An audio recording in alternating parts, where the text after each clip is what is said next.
Alberto Fernández desnudó su debilidad y rogó acompañamiento a los gobernadores. El gobierno define cómo endurecer e imponer las restricciones ante la falta de autoridad. El Estado presente en la miseria. ¿Cuánto puede cobrar de planes una pareja sin trabajo y con hijos? Carla Bisotti se reunió con la encargada de negocios de Estados Unidos para destrabar un envío de las vacunas de AstraZeneca. Córdoba defiende la vida y admite amparo contra la ley del aborto. Duque no retirará la reforma tributaria en Colombia a pesar de multitudinarias protestas. La venganza de los demócratas. La policía registra la residencia y la oficina de Rudy Giuliani, abogado de Donald Trump. Los principales denunciantes en el mundo de los llamados crímenes de odio, una vez más, manifiestan su aversión a los gentiles. Los servicios secretos vigilarán al movimiento Querdenker en Alemania. La Corte Constitucional de Ecuador despenaliza el aborto en caso de violación. Hola Hispanoamérica, bienvenidos a la sexta emisión de noticias nacional e internacional de TLV1. Toda la verdad primero. Con este proyecto apuntamos a brindarle a nuestra audiencia una fuente de información veraz y comprometida con la verdad. No se olviden de darle me gusta a este programa, suscribirse a nuestro canal de YouTube TLV1 Noticias y compartirlo con sus amigos y conocidos. Es muy importante tu colaboración económica con TLV1 para que nuestro trabajo de informar siga siendo posible. Te invitamos a colaborar ingresando a cualquiera de los enlaces que se encuentran debajo de la descripción de este video. Por supuesto, toda nuestra programación en nuestra página web www.canaltlv1.com. Acá te contamos lo que otros no quieren contarte, por eso ya mismo nos vamos con toda la información.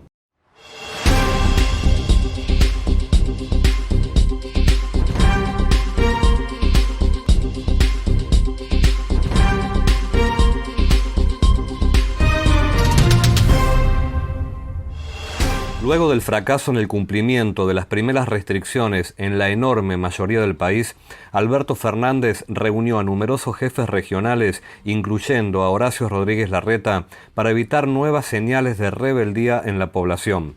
El cumplimiento de las restricciones decretadas por el gobierno a partir de las 0 horas del 16 de abril fue menor a lo esperado en el círculo íntimo de Fernández. A pesar de que todos los gobernadores aceptaron las medidas, solo 2 las aplicaron en sus territorios. Desde el punto de vista social y de economía interna, las restricciones no pudieron haber tenido un peor recibimiento. Escuelas privadas de toda la región del AMBA presentaron amparos judiciales para continuar llevando adelante las clases presenciales y el sector privado, especialmente rubros sensibles al aislamiento como el comercio gastronómico, elevó fuertes críticas y reclamos al gobierno nacional. Fernández tomó nota del ánimo de rebeldía que minó sus decisiones y además supo del malestar de los gobernadores por no haber sido consultados sobre la decisión de implementar nuevas restricciones. Además, recibió informes sobre la falta de controles a la restricción para circular a partir de las 20 en amplias regiones del AMBA. En consecuencia, el Gabinete Nacional no tuvo más alternativa que dejar de lado las aspiraciones absolutistas y rogar el acompañamiento de los gobernadores y del jefe de gobierno porteño en una reunión llevada a cabo vía teleconferencia desde Casa Rosada. De la misma participaron 12 mandatarios regionales, quienes escucharon las quejas de Alberto y las de su ministra de Salud, Carla Bisotti. Durante la reunión, Bisotti explicó la necesidad de extender los controles que actualmente se llevan adelante a partir de las 20 horas al resto del día. Ante el silencio de sus interlocutores, Fernández rogó: si están de acuerdo en restringir la circulación, les pido que me acompañen en el cumplimiento de las normas. Durante las últimas 48 horas, Fernández encontró el respaldo político que buscaba 15 días atrás, cuando emitió el decreto que está vigente hasta hoy viernes. A diferencia de las últimas 2 semanas, cuando hubo discrepancias con la ciudad y varios mandatarios provinciales, el gobierno llega al momento de la decisión final con mayor consenso político.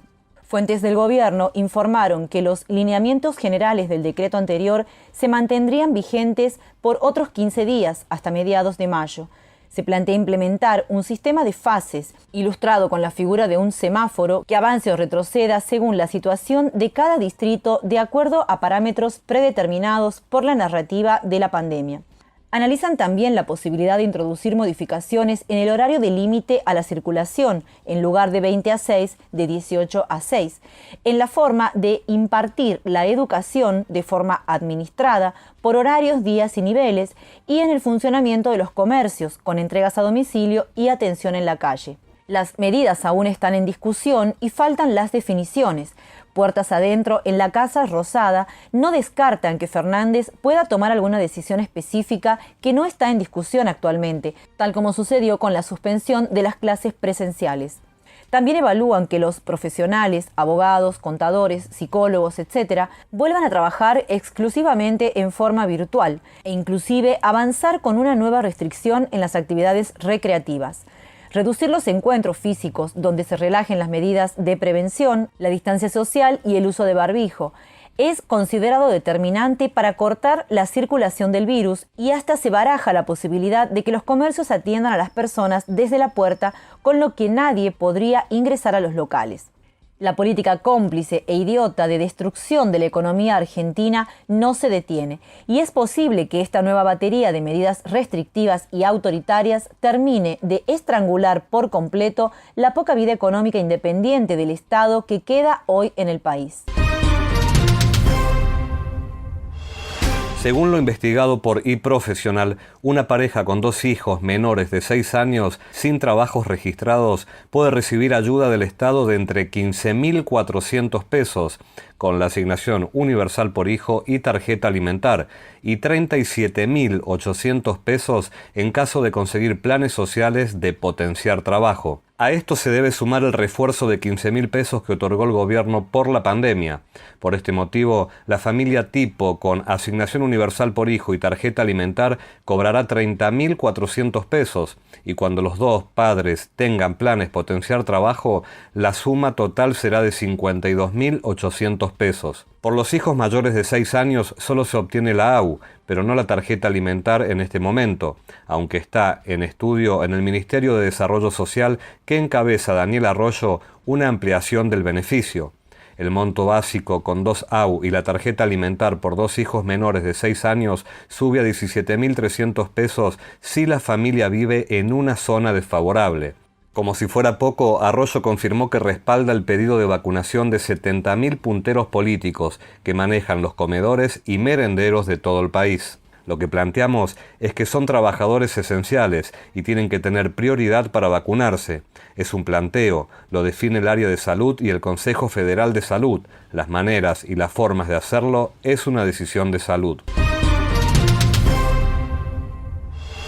La pasada tarde del miércoles, la ministra de Salud, Carla Bisotti, se reunió con la encargada de negocios de la Embajada de Estados Unidos, Mary Kay Carlson, en busca de destrabar una negociación que conseguiría casi 1 millón de vacunas AstraZeneca para los argentinos. El problema en cuestión se produjo porque el paquete de casi 1 millón de dosis producido por el laboratorio mAbxience en Argentina fue enviado al laboratorio Liomon en México para completar su envasado. Sin embargo, desde México debieron enviarlas un laboratorio ubicado en Albuquerque, Estados Unidos, porque no había podido acceder al filtro de vidrio microparticulado que se usa para filtrar, fraccionar y envasar el principio activo que le envían desde Argentina, por lo que hasta la fecha no se han recibido estas dosis. Todavía no se llegó a un acuerdo, pero según indican fuentes cercanas a la negociación, ningún componente para el procesamiento de vacunas está siendo retenido actualmente en los Estados Unidos. El temor a los coágulos de sangre y trombos provocó que más de una decena de naciones prósperas hayan paralizado la inoculación de sus ciudadanos con esta vacuna. Mientras que países como Dinamarca, Islandia, Bulgaria, Irlanda, Noruega y Suecia, Eslovenia, Letonia, Lituania y Chipre, Reino Unido, Francia, España, Portugal, Italia, Alemania y otros han suspendido la vacunación con AstraZeneca. En nuestro país, los políticos y empresarios ponen todo de sí para que la gran mayoría de los argentinos continuemos siendo conejillos de indias de esta industria farmacéutica de la muerte. El legislador provincial en uso de licencia, Aurelio García Elorrio, cumplió lo que prometió, ya que inició a título personal una embestida contra la legalización del aborto. Primero, intimó en sede administrativa al gobierno provincial el 18 de marzo pasado, porque es quien debe custodiar el derecho a la vida de los niños no nacidos de la provincia de Córdoba frente al exabrupto legal que significa la Ley 27.610. Al no recibir respuesta y cumplirse los plazos previstos, 10 días, quedó habilitado para recurrir a la justicia. Presentó entonces una acción de amparo y el 15 de abril último, la Cámara Contenciosa Administrativa de Primera Nominación, integrada por los jueces Ángel Antonio Gutiérrez, Gabriela Cáceres y Leonardo Massimino, admitió el trámite. Sin embargo, el tribunal no concedió la medida cautelar que habría significado el freno inmediato a la aplicación de la ley en la provincia de Córdoba. La Cámara destacó que es un tipo de acción que implica un trámite sumarísimo y que el resultado coincide con la solicitud de la medida provisoria. Este aspecto de la cautelar no concedida fue apelado por García Elorrio y se encuentra resolución del Tribunal Superior de Justicia, reveló en un informe la periodista María Esther Romero. Al respecto, recordó que ya vencieron los 3 días que recorren por la ley para que la provincia responda al planteo del amparo. Pidió 5 días más, pero la Cámara le otorgó 3, que vencieron el lunes pasado.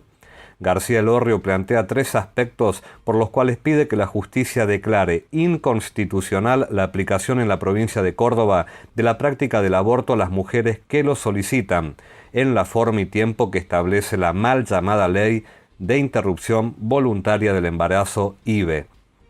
Punto 1. Facultades concurrentes. Para García Elorrio, si la nación deja de cumplir su política de protección de los niños por nacer, la provincia debe suplir esa inacción. Punto 2. Los actos médicos. El amparo plantea que el poder de policía en material de salud es de las provincias exclusivamente. La nación no puede intervenir en los actos médicos dentro de la provincia de Córdoba. Sin embargo, la ley establece cómo deben realizarse los abortos, la objeción de conciencia institucional, etc. Por eso, intimó al gobierno a defender su poder de policía. Y, punto 3, menores de edad. El tercer punto de los argumentos está referido a la prescripción de misoprostol a menores de 18 años. Decir siempre la verdad primero tiene un precio. Pero todos los días, en cada programa, en cada reportaje, en cada esclarecimiento, descubrimos que decir la verdad vale la pena. Decir siempre la verdad tiene un precio. Pero cada vez que recibimos tu apoyo, entendemos que seguir luchando vale la pena. Dependemos de tu ayuda. TLV1. Toda la verdad primero.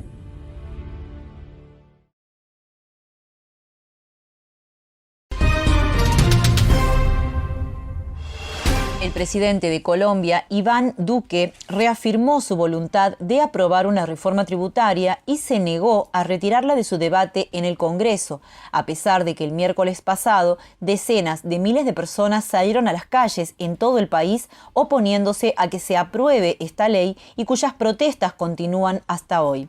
Lo que había comenzado como una manifestación pacífica terminó con 2 muertos, 26 detenidos y 44 policías heridos.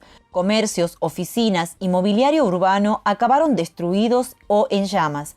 Unos 47.500 policías y personal de seguridad fueron desplegados en todo el país.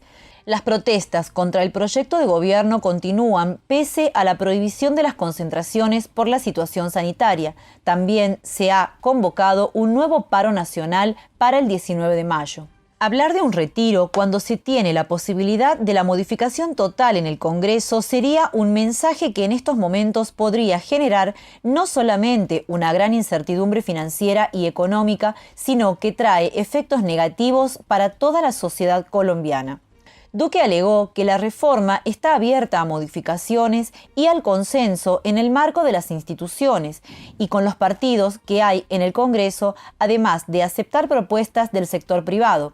También ha criticado el vandalismo criminal que caracterizó a las protestas. Entendemos el derecho constitucional para la expresión pacífica de los ciudadanos y vemos que la sociedad colombiana ha entendido los riesgos y los retos. Pero también lo que hemos visto en estos días en muchos lugares es vandalismo criminal, es atentar contra la infraestructura, contra los negocios de otras personas, contra los medios de comunicación. Varios analistas de política colombiana dejaron ver sus sospechas de que detrás de todo este vandalismo opera una maquinaria propagandista del actual senador y ex candidato a presidente Gustavo Petro, quien alentó las protestas con un lenguaje incendiario y violento. Petro representa a una izquierda chavista y se perfila como favorito para ganar las próximas elecciones presidenciales del 2022. Un grupo de policías federales registraron a primera hora de este miércoles la residencia y la oficina en Manhattan de Rudy Giuliani, el ex alcalde de Nueva York y abogado personal del expresidente Donald Trump. La orden de registro obedece a una investigación abierta desde hace 2 años. La Fiscalía investiga una posible violación de las leyes sobre hacer lobby en el extranjero por parte de Giuliani vinculada a negocios en Ucrania. Quien fue conocido como el alcalde de América por su gestión tras los atentados del 11S, negó en un comunicado haber vulnerado la ley y argumentó que las órdenes de registro muestran un doble rasero corrupto por parte del Departamento de Justicia, al que acusó de haber ignorado crímenes flagrantes de los demócratas, incluidos Hillary Clinton y el hoy presidente Joe Biden. Además, apuntó que la justicia está haciendo caso omiso de los derechos constitucionales de cualquier persona involucrada o que esté defendiendo legalmente al expresidente Donald Trump. El abogado de Giuliani, Robert Costello, calificó los registros de innecesarios, ya que su cliente se había ofrecido 2 veces a responder a las preguntas de los fiscales, excepto las relaciones con las conversaciones que ha mantenido con Trump. Lo que hicieron hoy fue una intimidación legal, apuntó Costello. Andreu Giuliani, hijo del ex alcalde neoyorquino, aseguró a los periodistas que los registros fueron repugnantes y absolutamente absurdos. Giuliani no solo fue una figura central en los 2 juicios políticos contra Trump, sino también en los denodados esfuerzos para que se llevara a cabo una investigación sobre Biden y su hijo, Hunter, que ahora afronta una investigación fiscal criminal por parte del Departamento de Justicia sobre sus negocios en Ucrania. Los agentes a cargo del operativo confiscaron teléfonos móviles y otros dispositivos electrónicos del republicano de 76 años, pero curiosamente no se llevaron las evidencias demoledoras contra Hunter Biden, que aún permanece en manos de Giuliani. La tensión va en aumento en la ciudad de Jerusalén desde hace algo más de una semana, tras la prohibición por parte de las autoridades israelíes de aglomerarse en las inmediaciones de la Puerta de Damasco, donde tradicionalmente los palestinos celebran durante el Ramadán el fin del ayuno diario. La organización de extrema derecha judía convocó una marcha en Jerusalén con la consigna «Muerte a los árabes», en medio del mes sagrado musulmán del Ramadán. Los palestinos que llegaron al lugar para enfrentar la provocación fueron brutalmente reprimidos por la policía israelí. La acción de los extremistas sionistas fue organizada y dirigida por Leaba, un grupo supremacista judío contra el mestizaje, cuyos miembros agredieron físicamente a palestinos sospechosos de salir con mujeres judías, y cuyo líder, Benzi Goldstein, también expresó su apoyo a la quema de iglesias y mezquitas. Estas prohibiciones, unidas a la publicación en redes sociales de reyertas aisladas entre israelíes y palestinos, acabaron desembocando este jueves en una explosión de violencia en las calles de Jerusalén. Más de 100 palestinos resultaron heridos y otros 50 fueron detenidos durante la violenta represión policial israelí, que sin embargo no tocó a uno solo de los colonos israelíes presentes. Los policías dispararon granadas paralizantes, gases lacrimógenos y cañones de agua contra los palestinos que intentaron enfrentarse a la marcha de los colonos. Mientras tanto, decenas de colonos israelíes tomaron la autopista 1, la principal carretera que separa Jerusalén este y oeste, interceptando vehículos para identificar a los palestinos de Jerusalén y agredirlos, ya que la policía israelí no hizo nada para detenerlos. Los principales denunciantes en el mundo de los llamados delitos de odio, una vez más, manifiestan su aversión a los gentiles. La Oficina Federal para la Protección de la Constitución, Servicios Secretos Internos alemanes, podrá vigilar a personas y grupos dentro del movimiento que cuestiona la narrativa de la pandemia, según anunció en Berlín el Ministerio Federal del Interior el pasado miércoles. Esto supone que ahora el organismo puede recopilar datos sobre ciertas personas de este movimiento, conocido como Querdenker, o de pensamiento transversal. En general, la autoridad teme que las teorías de conspiración difundidas en el transcurso de las protestas contra las imposiciones anti-COVID no desaparezcan incluso después del final de la cuestionada pandemia. Dado que el movimiento no pudo ser adscrito a ninguno de los fenómenos previamente conocidos como el extremismo de derecha, el extremismo de izquierda o el islamismo, se ha creado una nueva categoría de deslegitimización del Estado relevante para la protección de la Constitución, dijo el Ministerio del Interior, que anunció que la nueva categorización permitiría tratarlo como un caso sospechoso y como una tendencia extremista probada. Las autoridades justificaron la decisión por la instrumentalización que de las protestas y manifestaciones legítimas contra las políticas de gestión de la pandemia están repetidamente haciendo estos movimientos, conocidos también como de pensamiento lateral. Esto marca un antecedente muy peligroso que podría replicarse en otros países, frente a la gran mayoría de ciudadanos del mundo que cada día que pasa cuestiona más y acata menos las políticas orwellianas que se imponen bajo la narrativa de la pandemia y cuyo relato a estas alturas es imposible de sostener con datos, sino solo con la fuerza propia de las tiranías. La Corte Constitucional de Ecuador dictaminó el pasado miércoles la inconstitucionalidad de los artículos 149 y 150 del Código Orgánico Integral Penal, que permitía el aborto solo en caso de peligro para la madre o violación a una mujer con discapacidad y penaban con cárcel el aborto en todos los demás supuestos. El veredicto se dio a consecuencia de una demanda de inconstitucionalidad interpuesta en el 2020 por agrupaciones feministas y lobbies abortistas que operan en Ecuador. La resolución fue aprobada en el Pleno de la Corte con 7 votos a favor y la abstención de 2 magistradas. Así, los magistrados ordenaron borrar las palabras persona con discapacidad mental del punto 2 del artículo 150 del Código Penal, con lo que la posibilidad de aborto por violación queda abierto a todas las mujeres, independientemente de sus facultades mentales. La despenalización del aborto por violación es un avance necesario, aunque incompleto. Las mujeres ecuatorianas seguiremos luchando para ejercer el derecho a ser libres de disfrutar, defender, proteger nuestro cuerpo y salud integral. Ahora hay que conseguir que el sistema de salud lo operativice y seguir trabajando para despenalizar el aborto totalmente, dijo Virginia Gómez, directora de la Fundación Desafío, que integra la Coalición Nacional de Mujeres de Ecuador y es responsable del recurso de inconstitucionalidad. Sigue avanzando la oleada abortista en Hispanoamérica, organizada por minorías dirigidas y basada en excusas injustificadas, aplicando una vez más la llamada ventana de Overton, con la cual los derechos naturales quedan abolidos. La reflexión de la semana estará a cargo del economista en macro y microeconomía, es conferencista. Desde Ecuador escuchamos a Rafael Bahamonte Cobo.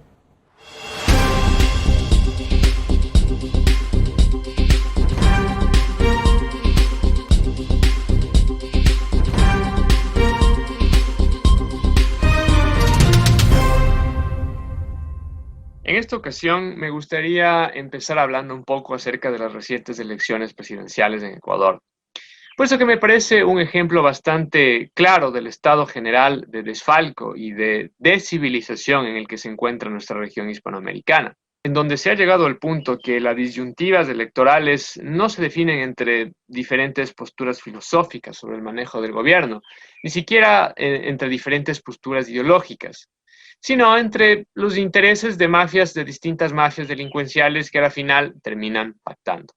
Así, en el caso ecuatoriano, el candidato de la derecha, ahora presidente electo, es un representante de la mafia plutocrática financiera de este país que, bueno, prácticamente desde su fundación y muy al contrario de lo que postulan esas onanistas fantasías liberales que los voceros de estas mafias predican, han instaurado siempre que han podido una suerte, una especie de socialismo para ricos, donde básicamente son los estratos más vulnerables y pobres de la sociedad los que terminan financiando con sus impuestos tanto las pérdidas de las aventuras económicas de estas mafias plutocráticas, pues mediante la banca privada, estas son respaldadas y aseguradas con los dineros del Estado, así como sus ganancias, pues la mayoría de los negocios y las grandes empresas pertenecientes a los principales grupos económicos en este país se han formado en torno a los bancos. Surgieron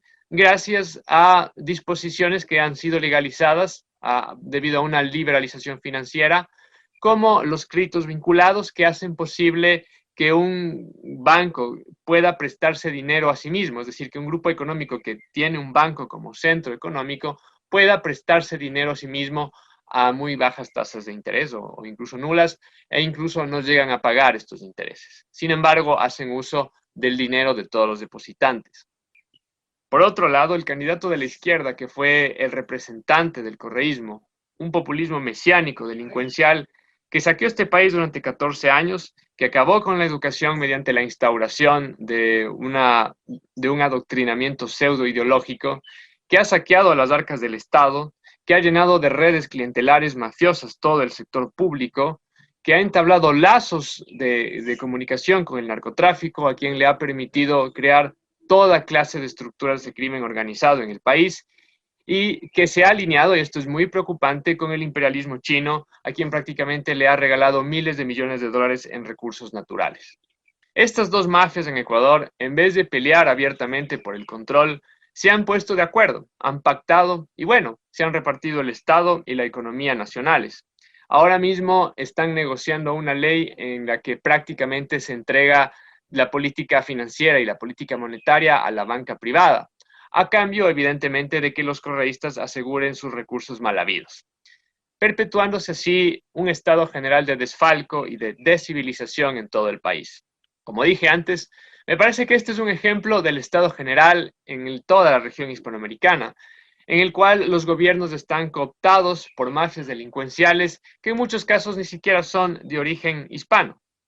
Por otro lado, como si esto no fuera suficiente, esta situación de indefensión y de desgobierno que sufre Hispanoamérica se ve agravada por la situación mundial de debacle económica y social catapultada y causada alrededor del mundo a pretexto de la llamada pandemia del COVID-19.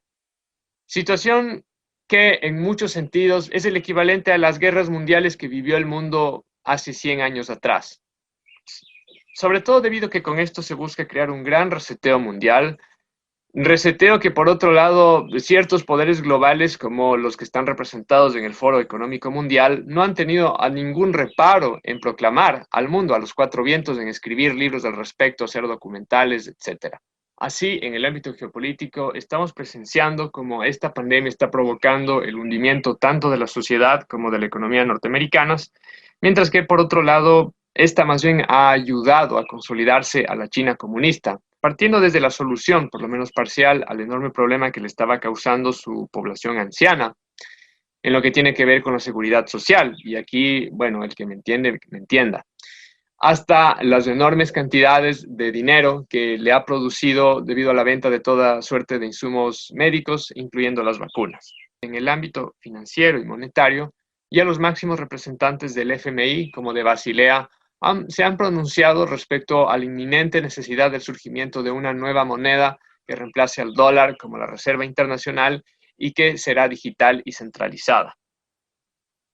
Por otro lado, en el ámbito de las libertades civiles, y esto es muy importante, se ha utilizado a la pandemia como excusa para adoptar una serie de medidas autoritarias que se han ido normalizando en la población, así como también se han impulsado una serie de alianzas público-privadas que han entregado facultades de gobierno y de políticas públicas a ciertas grandes corporaciones transnacionales. Y esto es bastante grave, puesto que aquello da pie a una serie de medidas incluso más peligrosas y totalitarias, más aún de ser la China comunista la que ocupe el vacío de poder que está dejando en estos momentos Estados Unidos.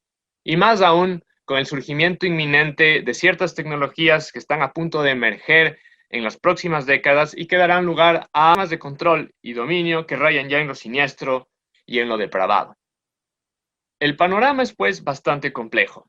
Llegado a este punto, me gustaría hablar sinceramente. Tiempos aciagos elevan y endurecen a los fuertes.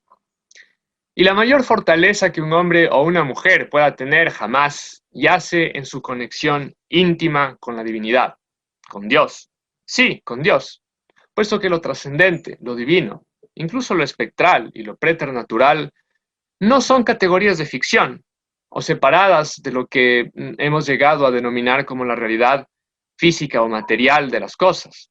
Y sobre esto, muchas mentes brillantes, privilegiadas alrededor del mundo, están ya desarrollando nuevas teorías científicas, nuevos modelos de la realidad con un marco epistemológico muchísimo más amplio que, en las próximas décadas van a iluminar muchas de estas cuestiones para el asombro del mundo.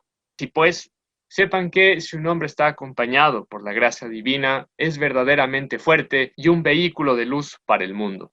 Para lograr aquello, es imprescindible el ejercicio de una disciplina tanto interna como externa.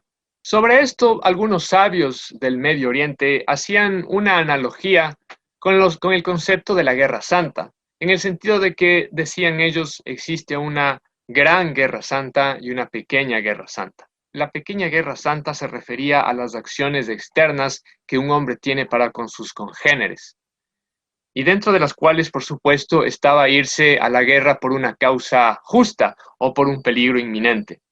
La Gran Guerra Santa, por el contrario, se refería a la lucha interna que tiene un hombre con sus propios demonios, con sus emociones bajas, sus vicios, su egolatría o su egoísmo. Era la Guerra Santa por hacer de la constitución ontológica humana un imperio luminoso donde la conciencia es rey. Pues, así en la física como en la metafísica, existe una función de correspondencia en donde para que un receptor pueda entrar en sintonía con un emisor, éste debe primero entrar en su misma frecuencia, en una frecuencia similar. Así, si un hombre busca ser partícipe de la gracia divina, éste debe primero llegar a tener una vibración, una armonía resultante de una vida de principios, de una vida de conciencia.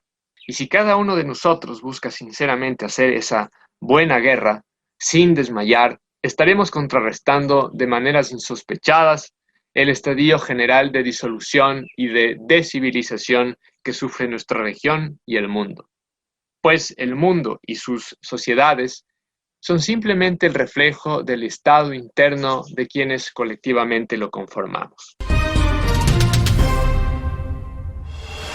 Y con estas reflexiones cerramos el programa de hoy e invitamos a todos nuestros oyentes a difundirlo entre sus amigos y conocidos. Los invitamos a suscribirse a nuestro canal de YouTube TLV1 Noticias y toda nuestra programación en nuestra página web www.canaltlv1.com. Es muy importante tu colaboración económica con TLV1 para que nuestro trabajo de informar siga siendo posible. Queridos amigos, es hora de despertar. Nosotros los esperamos en la próxima emisión de noticias nacional e internacional de TLV1. Toda la verdad primero.